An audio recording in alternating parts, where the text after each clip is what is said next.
Perhatikan, di sini ada satu buah contoh soal untuk contoh soal listrik statis.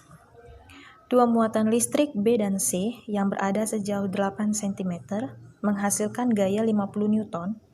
Jika muatan C digeser ke kanan sejauh 8 cm, maka besar gaya tarik pada muatan B dan C adalah, ingat 1 mikrokolom itu sama dengan 10 pangkat min 6 kolom.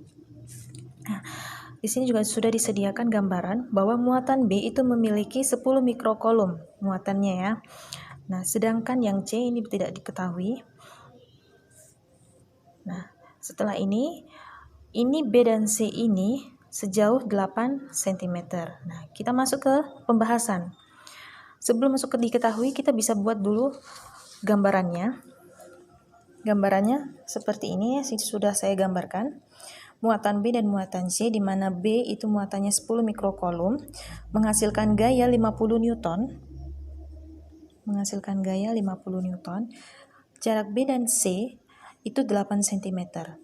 Ini C awal ya, C awal. Karena di sini dua muatan listrik B dan C yang berada sejauh 8 cm, itu artinya C awal ya, dari B ke C awal.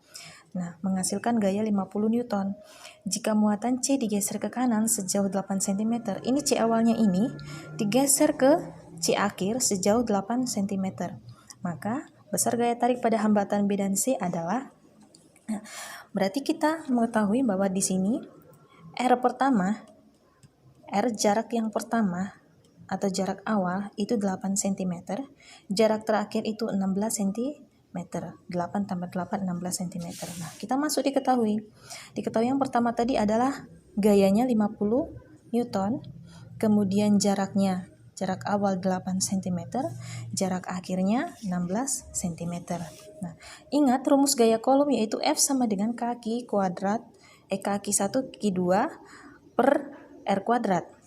Nah, F di sini itu sebanding dengan 1 per R kuadrat. Artinya di sini F sama dengan 1 per R kuadrat. Nah, kemudian kita masuk. Karena kita kan mau mencari muatan pada B dan C yang akhir. Gaya tarik pada muatan B dan C terakhir. Maka F1 per F2 sama dengan, karena sebanding dengan 1 per R kuadrat, maka F1 per F2 sama dengan R2 per R1. Ya. Karena kan ini tadi kan sebanding dengan 1 per R kuadrat ya. Nah, kemudian di sini kita masukkan saja F1-nya 50 ya, F1-nya 50 Newton, F2-nya yang kita tanyakan, kemudian R2 R akhirnya 16 cm, R1-nya 8 cm.